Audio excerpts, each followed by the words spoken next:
Question number 6 देखिए, 4 e की घात 3x प्लस 1 dx। कोष्टक खोल दीजिए। कोष्टक खुलते ही dx और चिन्ह क्या हो गया, दोनों पर अप्लाई हो गया। 4 के 4 e की घात 3x का कितना होगा, e की घात 3x, x के स्थान पर 3x है, अवकलन हो गया 3, 3 का इसमें लग गया भाग, 1 का कितना होता है समाकलन x और प्लस c, अर्थात 4/3 e की घात 3x और प्लस x और प्लस c। चेन रूल से 4 का 4 e की घात 3x का e की घात 3x ही होना है, लेकिन x के स्थान पर क्या है, इसमें 3x है, तो 3x का अवकलन कितना होगा 3, 3 का इसमें क्या कर दिया भाग, तो ये कितना हो गया 4/3 e की घात 3x प्लस x इंटू सी। अगला देखिए,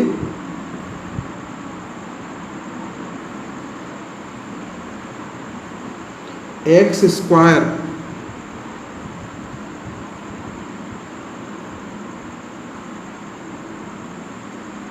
इसमें भी पहले आप कोष्टक खोल दीजिए। एक्स स्क्वायर में जब 1 का गुणा करेंगे तो एक्स स्क्वायर dx, इसमें जब इसका गुणा करेंगे तो एक्स स्क्वायर से एक्स स्क्वायर कट जाएगा, कितना आ जाएगा 1 dx। x की घात n का सूत्र लगा दीजिए, x की घात 3/3, 1 का कितना होता है x और प्लस क्या हो गया c, यही इसका आंसर है। कोष्टक खोला, एक्स स्क्वायर एकन एक्स स्क्वायर, इससे ये काट दिया, एक्स स्क्वायर का एक्स की घात n से एक्स की घात 3/3 माइनस एक्स प्लस सी। अगला क्वेश्चन देखिए, ax square plus bx plus c, ये प्रश्न है, dx अपनी तरफ से, इंटीग्रेशन अपनी तरफ से। खोल दीजिए कोष्टक को, तो ये कितना हो जाएगा ax स्क्वायर dx, ये कितना हो जाएगा bx dx, और ये कितना हो जाएगा c dx। इसमें चिन्ह कहाँ लगेगा, अचर पद पर नहीं लगता है। अब देखिए a के a, x की घात n के सूत्र से, यहाँ पर कोई भी घात नहीं है तो कितनी घात मान लेंगे 1, तो 1 और 1 कितने हो जाएंगे 2, और यहाँ पर भी कितना हो गया 2। ये c क्या है, अचर पद है, कांस्टेंट है, संख्या का क्या बताया था, इसमें x और लग जाता है, संख्या इंटू x और प्लस c, तो ये क्या हो गया ax³ बटे 3 bx स्क्वायर बटे 2 और प्लस cx, और ये कांस्टेंट वाली c, ये इसका आंसर है। अगला देखिए,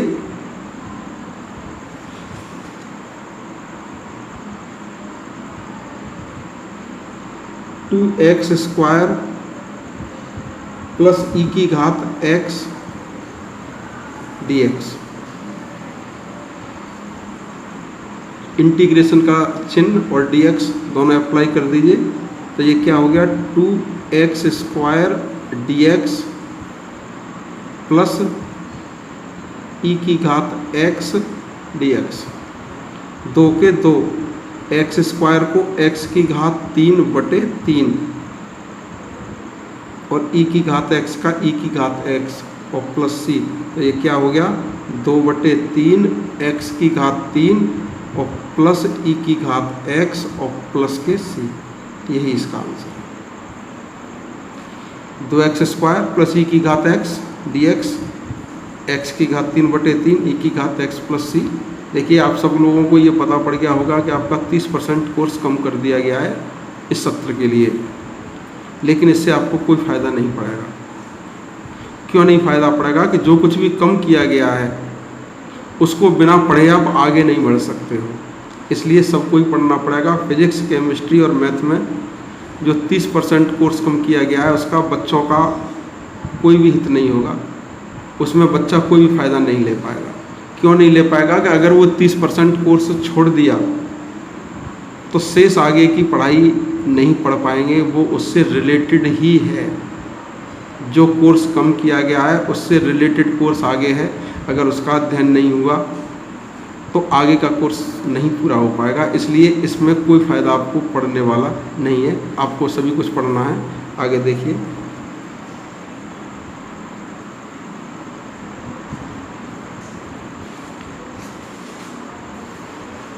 दसवां क्वेश्चन दिया हुआ है,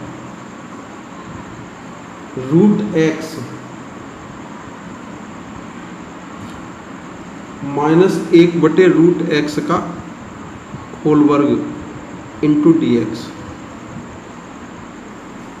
आपने देखिए पिछली कक्षाओं में पढ़ा होगा कि a - b का होल स्क्वायर किसके बराबर होता है? a² - 2ab और प्लस b²। इसी का आपको इसमें प्रयोग करना है। जब रूट का वर्ग करते हैं तो रूट हट जाता है, तो √x का वर्ग करेंगे तो कितना हो जाएगा? x। 2 पहला पद, दूसरा पद, और 1/√x का वर्ग करेंगे तो 1/x।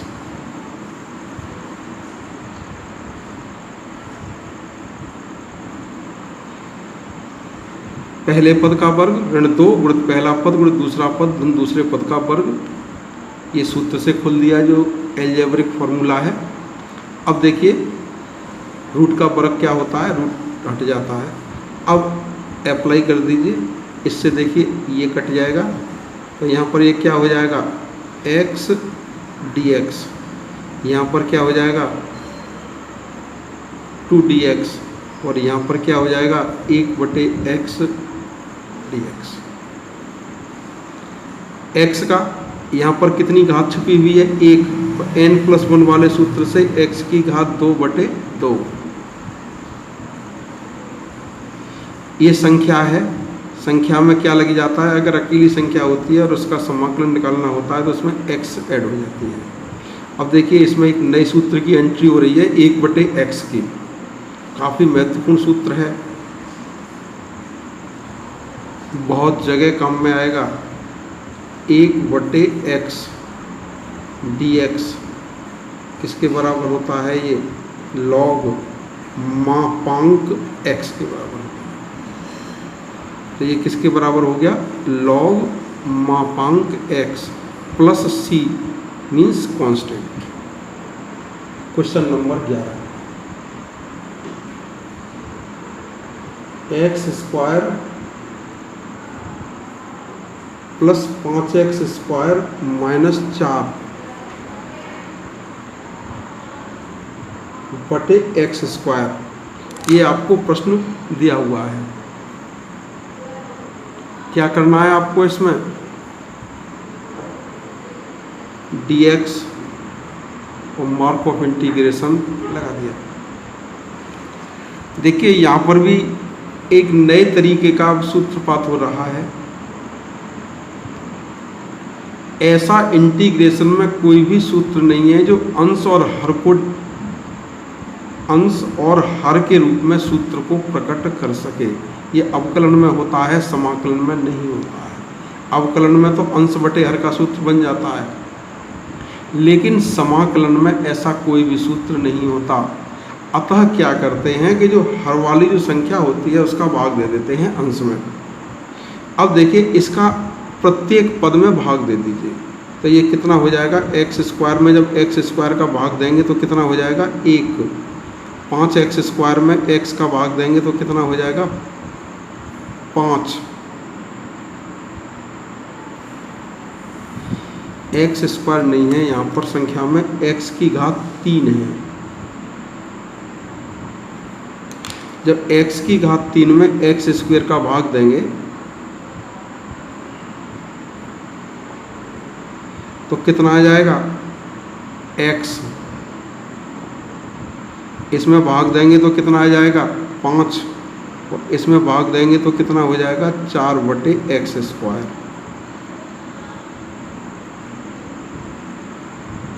क्या किया कि जो हर वाली संख्या है उसका किस में भाग दे दिया, अंश में। और आपको घातांक सिद्धांत ये पता होगा कि भाग देने में घातें घट जाती हैं। 3 में से 2 गए तो घातें कितनी बची, 1, और 1 को लिखते नहीं है, एक्स स्क्वायर से एक्स स्क्वायर कट गया, 4 में इसका भाग दिया तो 4/x स्क्वायर हो गया। अब अलग अलग अप्लाई कर दीजिए तो कितना हो गया, x dx plus 5 dx minus 4/x square dx। x की घात n से निकालिए, x की घात 2/2 अचर पद है, डायरेक्ट क्या जुड़ जाएगा इसमें, x। नियम के अनुसार ये x स्क्वायर की घात ऊपर जानी चाहिए, फिर -2 बनेगा। -2 को x की घात n से हल करेंगे, इसमें काफ़ी समय लग जाता है और ये सूत्र के रूप में काफ़ी प्रयोग होने वाला है। अगर 1/x स्क्वायर dx का इंटीग्रेशन लेते हैं तो सूत्र के रूप में होता है -1/x प्लस c। आप इस सूत्र को देखना, पूरे इंटीग्रेशन में हजारों बार ये प्रयुक्त होगा, इसलिए इसको आपको सूत्र के रूप में तैयार कर लीजिए। 1/x स्क्वायर dx का इंटीग्रेशन क्या होता है, -1/x और प्लस c।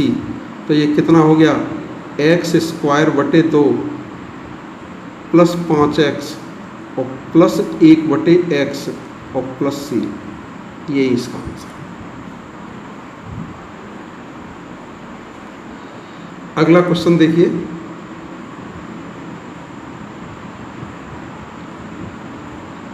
x की घात 3 प्लस 3x प्लस 4 बटे √x।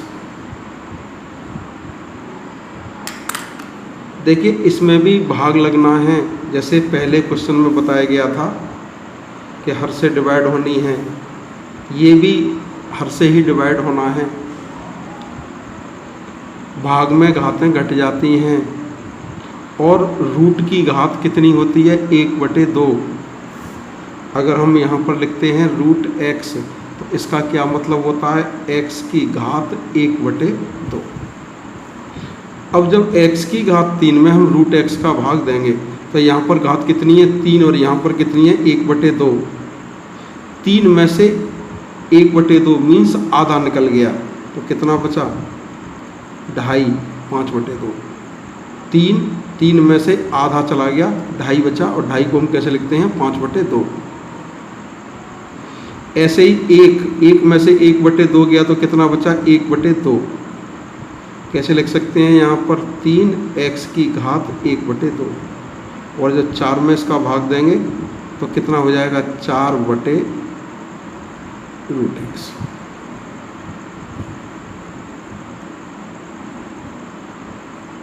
क्या कर दिया, इसका इसमें भाग, इसका इसमें भाग, इसका इसमें भाग, प्रत्येक पद को डिवाइड कर दिया।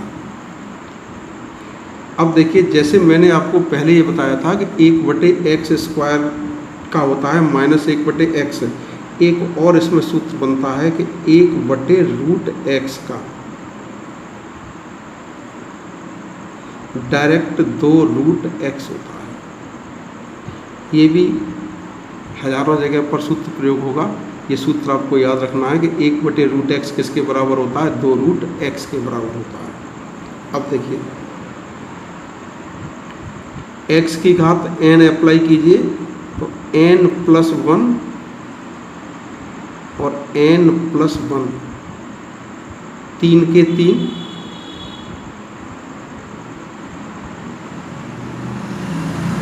n + 1,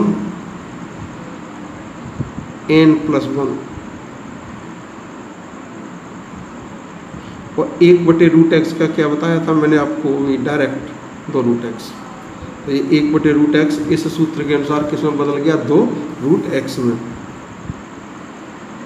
वह नल कीजिए, 2 × 2 और 5 और 2 7/2, 2 एकम 2 और 1 3/2,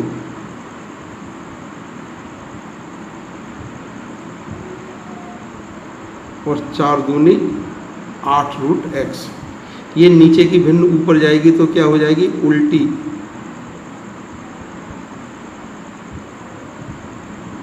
ऐसे ये जब ऊपर जाएगी तो क्या हो जाएगी? उल्टी हो जाएगी। कितना हो गया?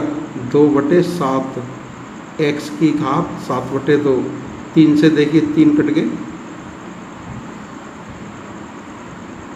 x की घात 3/2।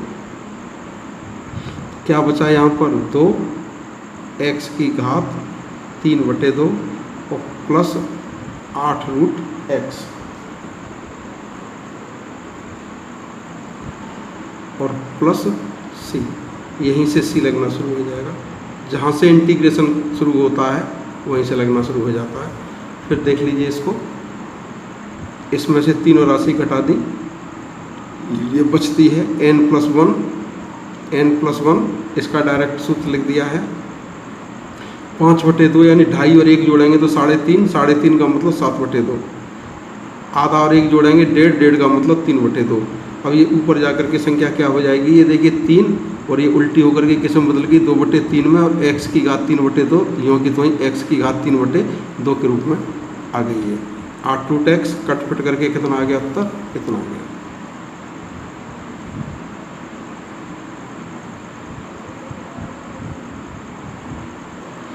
अगला देखिए, x की घात 3 minus x² plus x minus 1 x minus 1। फिर देखिए हर में संख्या आ गई, इसका भाग देना है। खंड काटने की बजाय इसका भाग आसान पड़ता है। वैसे इसके फैक्टर करेंगे तब भी कट जाएगा ये, लेकिन ये विधि आसान है। भाग दीजिए इसका, किस में हो गया? x², x की घात 3 माइनस x², कितना बचा? x minus 1।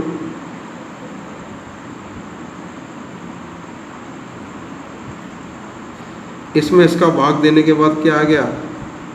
x² plus 1।